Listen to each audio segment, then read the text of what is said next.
Mari kita bahas soal latihan yang kedua. Nah, di latihan kedua ini ada dua soal. Ini soal yang pertama yaitu contoh nomor 2. Nah, di sini seorang praktikan, ini praktikannya ada dua orang ya, yaitu seorang praktikan yang bernama A, ini katakanlah Ahmad, kemudian ada praktikan bernama B, katakanlah ini Budi. Ini melihat satu ledakan petasan, yaitu bagian tengah ini, namun mereka tidak tahu posisinya berapa. Jadi dua pengamat ini bilang petasannya itu meledak katakanlah di posisi X, itu di sini ya. Nah, di sini hanya satu dimensi, jadi kita akan menentukan sumbu koordinatnya di sumbu X saja, dan kita tentukan di sini praktikan A berada di 0 meter dan praktikan B sesuai soalnya ya, dia berada di X sama dengan 900 meter.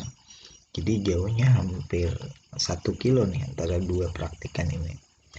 Nah, praktikan yang sama-sama melihat petasan meledak ini mencatat waktu yang berbeda saat mereka melihat petasan tersebut, yaitu saat cahaya dari petasan sampai ke mereka ya.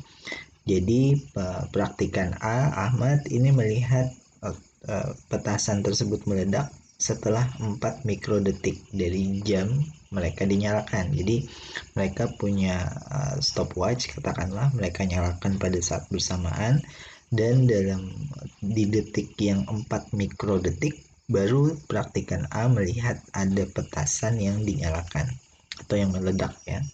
Nah, sementara praktikan B melihat petasan tersebut meledak di waktu yang berbeda, yaitu 3 mikrodetik.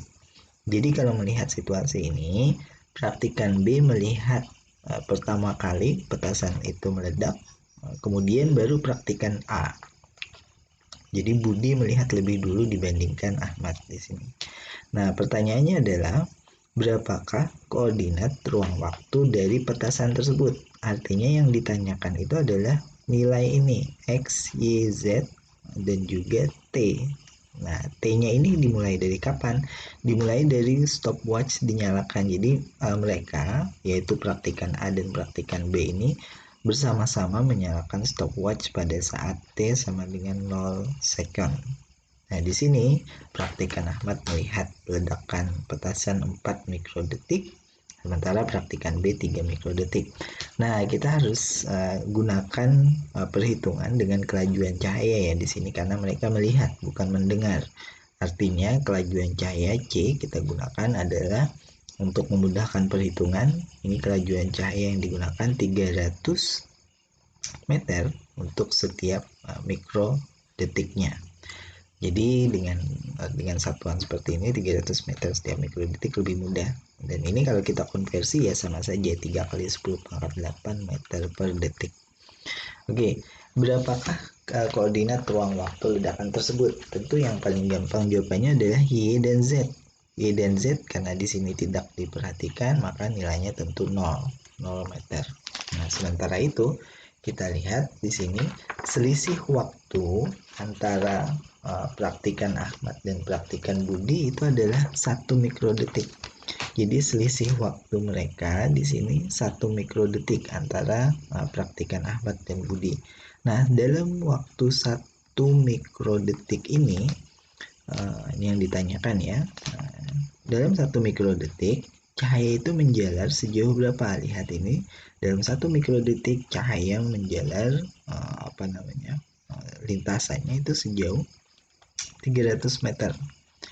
Artinya apa? Artinya cahaya memerlukan waktu yang berbeda untuk mencapai kedua praktikan ini. Nah, tentu di sini selisih waktu 1 mikrodetik ini menunjukkan bahwa posisi atau jarak dari X ke praktikan A, yaitu jarak dari X, saya tulis saja di sini, jarak X ke praktikan A dan A,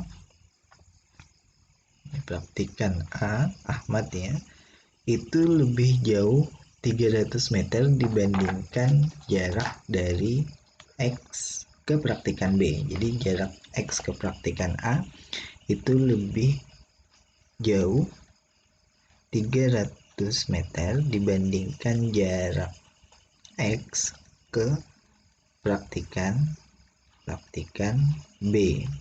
Mengapa lebih jauh 300 meter? Karena tadi selisih waktunya ini 1 mikrodetik antara praktikan A dan praktikan B. Kalau selisih waktu 1 mikrodetik berarti selisih jaraknya 300 meter. Nah, artinya kalau kita hitung jarak X ke praktikan A, ini jarak X ke praktikan A ya tidak lain X dikurangi 0 ya, karena praktikan A posisinya ada di 0 dan petasannya meledak di X. Jadi jarak X ke praktikan A ya tidak lain dari X kurangi 0. Sementara jarak X ke praktikan B ini tidak lain dari 900, ini ya 900 dikurangi X, ini jaraknya. Nah, selisih keduanya adalah 300 meter, berarti kalau kita tuliskan di sini 900 dikurangi X, yaitu jarak X ke praktikan B ya, itu kalau ditambahkan 300 meter, ini meternya tidak saya tuliskan, itu sama nilainya dengan jarak X ke praktikan A. Nah, kalau dari sini kita bisa menentukan nih nilai X-nya berapa. Berarti nilai X-nya kalau kita hitung ini X 300 tambah 900 itu adalah 1200 ya, X ke sini 2X jadinya. 2X 1200 atau X-nya sama dengan 600 meter. Nah, jadi di sini posisi X 600 meter. Oke, kalau ini adalah posisi, bagaimana dengan waktu? Ini waktu juga ditanyakan ya, kapan dia meledak. Nah, di sini karena jaraknya 600 meter, berarti untuk mencapai praktikan A itu cahaya butuh waktu berapa lama? Kita lihat aja, C kan 300 meter per detik.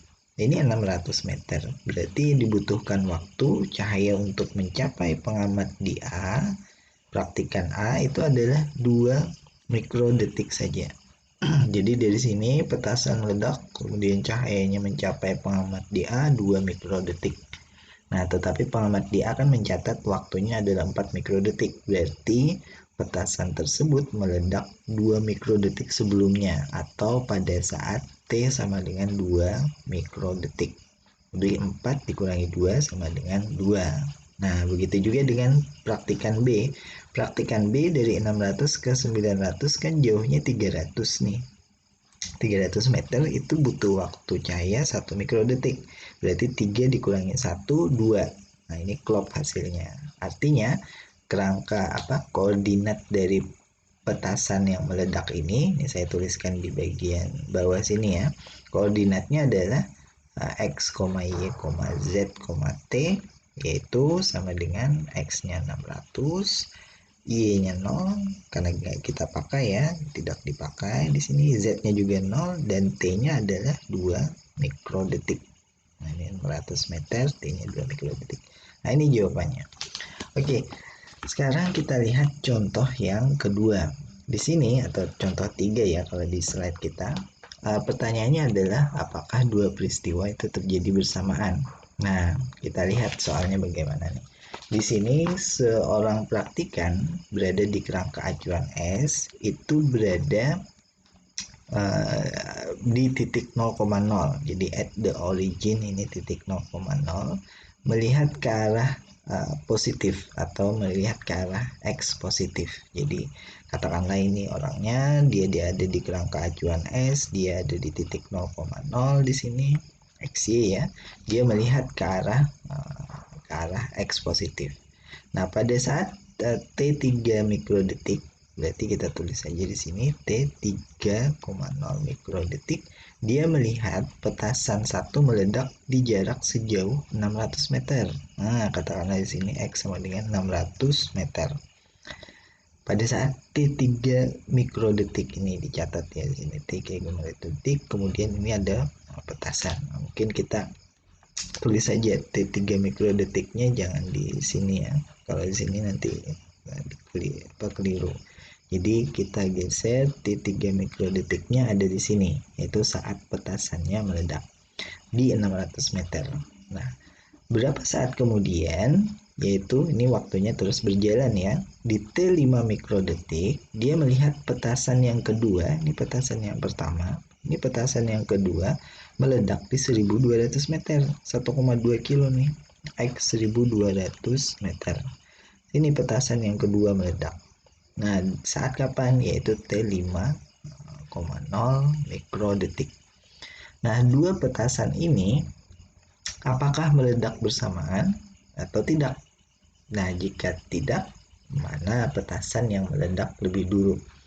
Nah, di sini seorang pengamat dan dia berada di kerangka acuan yang sama ya dengan yang petasan tersebut, karena pengamatnya diam, petasannya juga diam. Ini melihat dua ledakan yang berbeda, tetapi dia menerima cahaya dari petasan itu di waktu yang berbeda. Jadi dia akan mendengar atau dia akan melihat petasan satu meledak pada detik ketiga 3 mikrodetik dan petasan 2 meledak pada detik ke-5 mikrodetik. Artinya petasan 1 duluan ya, terlihat duluan meledak dibandingkan petasan 2. Nah, kita ingat tadi bahwa kelajuan cahaya itu adalah 300 meter per mikrodetik. Nah, dengan kata lain, di sini kalau jaraknya diketahui 600 meter, maka ini berarti karena kelajuan cahaya 300 meter ya. Ini berarti meledak pada saat T1, T petasan 1 ini meledak karena 600 ke 0 kan butuh 2 mikrodetik tuh. Berarti T1 itu meledak pada saat 2 mikrodetik. Kemudian T yang kedua ini T yang kedua di sini ini kan jaraknya 1200. 1200 dibagi 300 kan 4. 4 dikali 1 mikrodetik berarti T2-nya ini adalah meledak pada 4 mikrodetik. 4 mikrodetik.